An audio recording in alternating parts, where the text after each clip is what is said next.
Hello everyone, সবাই কেমন আছো? আশা করি তোমরা সবাই ভালো আছো। সো আজকে আমি ফাইনালি তোমাদের সাথে শেয়ার করতে চলেছি আমার সামার স্কিন কেয়ার রুটিন। আর আমি কিন্তু সবসময় ন্যাচারাল জিনিস দিয়ে আমার স্কিন কেয়ার করার চেষ্টা করি। আর আজকে আমি তোমাদের সাথে যে রেমেডিসগুলো শেয়ার করেছি সেগুলো তোমরা খুব সহজেই বাড়িতেই বানিয়ে নিতে পারবে। কিন্তু এগুলো ন্যাচারাল হোম রেমেডিস বলে তোমরা কিন্তু ভেবো না এর কার্যকারিতা অনেকটাই কম। তোমরা কিন্তু ভিডিওতে দেখতে পারবে এর রেজাল্ট কতটা ডিফারেন্স। আর এমন কোনো মানে নেই যে এই রেমেডিসটা তোমাদের প্রত্যেক দিন ইউজ করতে হবে, সপ্তাহে একদিন এই রেমেডিটা ইউজ করলেই হবে। তো চলো আর বেশি কথা বাড়িয়ে লাভ নেই, তো ভিডিওটা শুরু করি। Let's start. প্রথমে আমি এখানে ফেসটাকে ক্লিন করার জন্য একটা ফেস ওয়াশ ইউজ করে নিয়েছি। তো তোমরা তোমাদের যে কোনো ফেস ওয়াশ এখানে ইউজ করে নিতে পারো। ভালো করে ফেসটাকে ক্লিন করে নিতে হবে। আর সবসময় ফেস ওয়াশ যখন ইউজ করবে সবসময় ফেসটা যেন একটুখানি ভিজিয়ে নেবে। জল দিয়ে ভিজিয়ে নেওয়ার পরে হালকা হাতে ফেস ওয়াশ দিয়ে ম্যাসাজ করে নেবে। আর ড্রাই ফেসে যদি তোমরা ফেস ওয়াশ ইউজ করো তাহলে স্কিনটা অনেকটাই ড্যামেজ হয়। তো আমার এখানে ফেস ওয়াশ করা হয়ে গেছে, আমি ভালো করে একটা রুমাল দিয়ে আমার ফেসটাকে ওয়াশ করে নিচ্ছি। এবার আমি তোমাদের সাথে যে ফেস প্যাকটা শেয়ার করব তার জন্য বোলের মধ্যে 2 চামচ মতো এখানে আমি বেসন নিয়ে নিয়েছি। আর বেসনের সাথে আমি এখানে অ্যাড করে নিচ্ছি মধু। তো তোমরা চাইলে এখানে হলুদ গুঁড়ো ইউজ করতে পারো, কিন্তু যেহেতু আমার স্কিনে হলুদ গুঁড়োটা অ্যাপ্লাই করা যাবে না, স্কিনে অ্যালার্জি আছে, তাই জন্য আমি এখানে হলুদ গুঁড়োটাকে স্কিপ করেছি। তারপর মধু অ্যাপ্লাই করার পর আমি এখানে ইউজ করে নিয়েছি একটুখানি টক দই। তো টক দই দিয়ে পুরো ব্যাটারটাকে ভালো করে আমি ফেটিয়ে নিয়েছি। আর এই প্যাকটা রেডি হয়ে যাওয়ার পরে এর কনসিস্টেন্সিটা এইরকম হবে, খুব ঘনও হবে না আবার খুব পাতলা হবে না। সবশেষে আমি এখানে ভিটামিন ই ক্যাপসুল অ্যাড করে নিয়েছি। ভিটামিন ই ক্যাপসুলটা অ্যাড করার পর আমি ভালো করে প্যাকটাকে আবার একটুখানি ঘেটে নিয়েছি। আর তোমরা যদি এর সাথে অ্যালোভেরা জেলও ইউজ করতে চাও সেটাও করতে পারো। তো আমি এখানে সাজেস্ট করব গাছের থেকে অ্যালোভেরা নিয়ে ইউজ করো।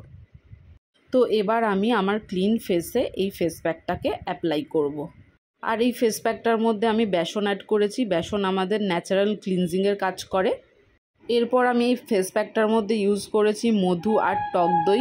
এই ফেস প্যাকটার মধ্যে মধু আর টক দইটা আমাদের স্কিনটাকে ন্যাচারালি ময়েশ্চার করতে সাহায্য করে। তো আমি এখানে আমার অল ওভার ফেসে এই ফেস প্যাকটাকে ভালো করে অ্যাপ্লাই করে নিয়েছি। এখানে আমি একটা কথা বলবো যে আমার স্কিনে যেহেতু একটু র্যাশেস প্রবলেম আছে, তাই জন্য আমি এখানে টারমারিক পাউডার ইউজ করিনি। তো তোমরা চাইলে টারমারিক পাউডারটা ইউজ করো। তো টারমারিক পাউডারের উপকারিতাটা হচ্ছে তোমাদের অ্যান্টিব্যাকটেরিয়া হিসেবে কাজ করবে। আর যেই সমস্ত ব্রণ স্কিন র্যাশেস থাকবে সেইগুলো তোমাদের দূর করতে সাহায্য করবে। তো ফুল ফেসে এটা অ্যাপ্লাই করার পরে আমি বেশ 20 থেকে 25 মিনিট পর্যন্ত আমি ওয়েট করব। ওয়েট করার পরে আমি আমার ফেসটাকে ক্লিন করে নেব। তো দেখো আমি এখানে ভালো করে ফেসটা অ্যাপ্লাই করে নিয়েছি। ভালো করে ফেসটাতে অ্যাপ্লাই করার পরে আমি এখানে ওয়েট করার জন্য একটু টাইম নেব। তো ফেসে তো আমি অ্যাপ্লাই করে নিয়েছি। অ্যাপ্লাই করার পরে চলো ফেসে যতক্ষণ পর্যন্ত না শোকাচ্ছে আমি এখানে একটা তোমাদের সাথে হোমমেড টোনার রেমেডি শেয়ার করে নিই। তো চলো দেখে নেওয়া যাক আমার হোমমেড টোনার রেমেডিটা তোমাদের কেমন লাগে, অবশ্যই কিন্তু কমেন্টে জানিও। তো চলো দেখে নেওয়া যাক আমার হোমমেড টোনার রেমেডিটা।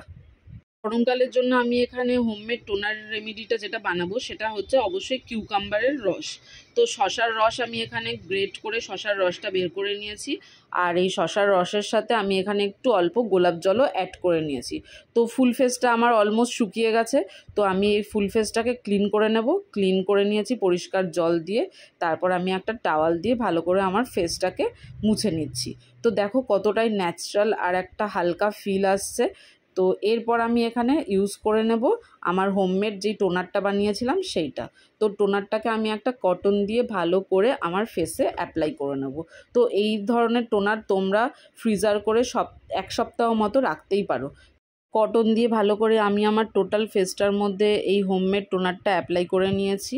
তো তোমরা সকলেই জানো যে কিউকাম্বার হচ্ছে হাইড্রেশনের কাজ করে। তো এই ক্ষেত্রে আমি সবসময় বলবো এই সামার সিজনে কিউকাম্বার টোনার বা এইরকমভাবে তোমরা হোমমেড এরকম রেমেডি বানিয়ে তোমাদের ফেসে অ্যাপ্লাই করতে পারো। তো ভালো করে আমি চোখের ওপরে চোখের নিচে আমার টোটাল ফেসে অ্যাপ্লাই করে নিচ্ছি। আর এই টোনারটা সমস্ত রকম ডার্ক সার্কেল, চোখের নিচের ফোলা ভাব আর যে সমস্ত র্যাশেস সেগুলোকে রিডিউস করতে সাহায্য করে আর অনেকটা রিফ্রেশিং স্কিনটাকে রাখে। তো ফুল ফেসে টোনারটা অ্যাপ্লাই করার পর আমি 10 মিনিট মতো রেখেছিলাম। তারপর আমি এখানে অ্যাপ্লাই করে নিয়েছি একটা জেল বেস ময়েশ্চারাইজার। তো তোমরাও তোমাদের ঘরে থাকা যে কোনো জেল বেস ময়েশ্চারাইজার ইউজ করে নিতেই পারো। তবে আমি বলবো অ্যালোভেরা জেলটা তোমরা সামারের জন্য as a jail base moisturiser হিসেবে ইউজ করতে পারো। এটা খুবই একটা ভালো রেজাল্ট দেয় আর অ্যান্টিঅক্সিডেন্টের কাজ করে আর স্কিনটাকে অনেকটাই হাইড্রেটিং আর রিফ্রেশিংয়েরও কাজ দেয়। তো দেখো আমি ফুল ফেসে এই ময়েশ্চারাইজারটা জেল বেস ময়েশ্চারাইজারটা ভালোভাবে অ্যাপ্লাই করে নিচ্ছি আর একটু ম্যাসাজের মাধ্যমে এই ময়েশ্চারাইজারটা অ্যাপ্লাই করছি। তো আমি যে তোমাদের সাথে ফুল স্কিন কেয়ার রুটিনের যে রেমেডিটা শেয়ার করলাম সেটা তোমরা সপ্তাহে একদিন ইউজ করলেই যথেষ্ট। তো আমি এখানে ভালো করে আমার ফেসে ম্যাসাজ দিয়ে নিচ্ছি। তো তোমরা চাইলে বাড়িতে এইরকম ধরনের সার্কুলার মোশনে বা আমি যেই স্টেপগুলো তোমাদেরকে দেখাচ্ছি সেই স্টেপগুলো ফলো করলে আর পার্লারে গিয়ে ম্যাসাজ করানোর একদমই প্রয়োজন পড়বে না। তো ভালো করে আমি এখানে ভালো করে ম্যাসাজ দিয়ে নিচ্ছি আর এই ম্যাসাজটা দেওয়ার ফলে ব্লাড সার্কুলেশনটা খুবই বাড়ে, স্কিনটা ইনস্ট্যান্টলি গ্লো হয়। আর এইরকম যদি তুমি সপ্তাহে একদিন করে করতে পারো তাহলে তোমার স্কিনের রেজাল্ট একদমই পারফেক্ট আসবে। তো দেখো বন্ধুরা আমার স্কিনটা একেবারে আগের থেকে খুবই ইনস্ট্যান্ট গ্লো করছে। তো আমি এইভাবে আমার স্কিন কেয়ার রুটিনটা ফলো করি। তো তোমরা কিভাবে তোমাদের স্কিন কেয়ার রুটিনটা ফলো করো অবশ্যই কমেন্টে জানিও। আর আমার এই হোমমেড রেমেডিগুলো তোমাদের কেমন লাগলো আর অ্যাপ্লাই করে অবশ্যই জানিও। তো দেখো আমার স্কিনটা আগের থেকে কতটা গ্লো আর শাইন করছে আর একটা রিফ্রেশিং আর হাইড্রেটিং ফিল হচ্ছে। তো আজকের ভিডিওটা এই পর্যন্ত। সবার কেমন লাগলো অবশ্যই জানিও। আজকের মতো টাটা।